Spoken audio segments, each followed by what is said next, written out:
כאמור, הרצל, שהריץ את התרבות הנוכרית ורצה בכל מאודו להיות חלק ממנה, ביקש לפתור את הדילמה האישית שלו ואת רתיעתו משורשיו היהודיים על ידי התנצרות המונית.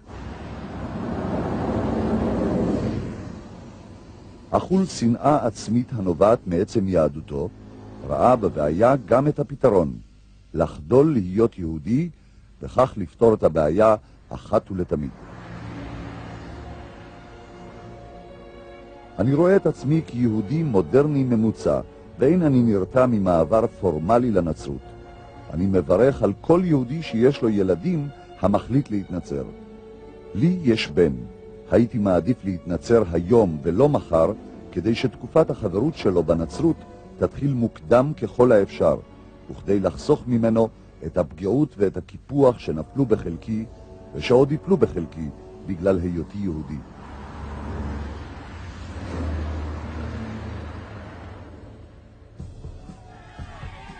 בשנת 1894 הואשם קצין יהודי בכיר בצבא צרפת בבגידה. שמו של הקצין, אלפרד דרייפוס. האנטישמיות הסמויה, שרחשה מתחת לפני השטח, פרצה החוצה. מכל השדים האנטישמי החל שוב.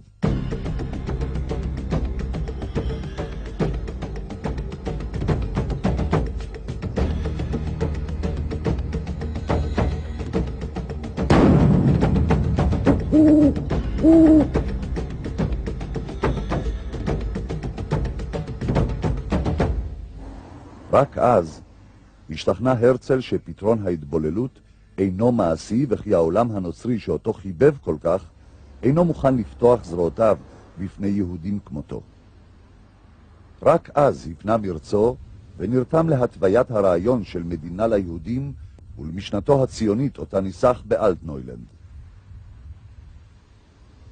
אבל גם אז המניע לציונותו של הרצל לא צמח מתוך אהבה ודאגה ליהודים, אלא מאי הנוחות שאלה גורמים ליהודים גויים נאורים כדוגמתו. את מדינת היהודים האוטופית דואג הרצל לבנות על פי המודל החדש, מודל שמשליך מעליו כל סממן יהודי. כמובן שעליו לזכור להשיל מעליו כמה תכונות יהודיות שליליות כמו שפת היידיש, קיום מצוות ומנהגים, ובעיקר את הטפילות היהודית. המדינה של הרצל היא מדינה אירופית לגמרי. היא בעצם אירופה, אין מדינה אירופית כזאת. זה האוטופיה של אירופה. פה תהיה מדינה שתאחד את כל אירופה ויהיה בה גם אופרה איטלקית וגם אופרה גרמנית וגם אופרה בלגית, הכל יהיה פה, כן? וכולם יהיו חמודים ונחמדים, והערבים יגידו לכל הזמן ליהודים תודה שבאתם, שהבאתם לנו את הפאר של המערב, כן?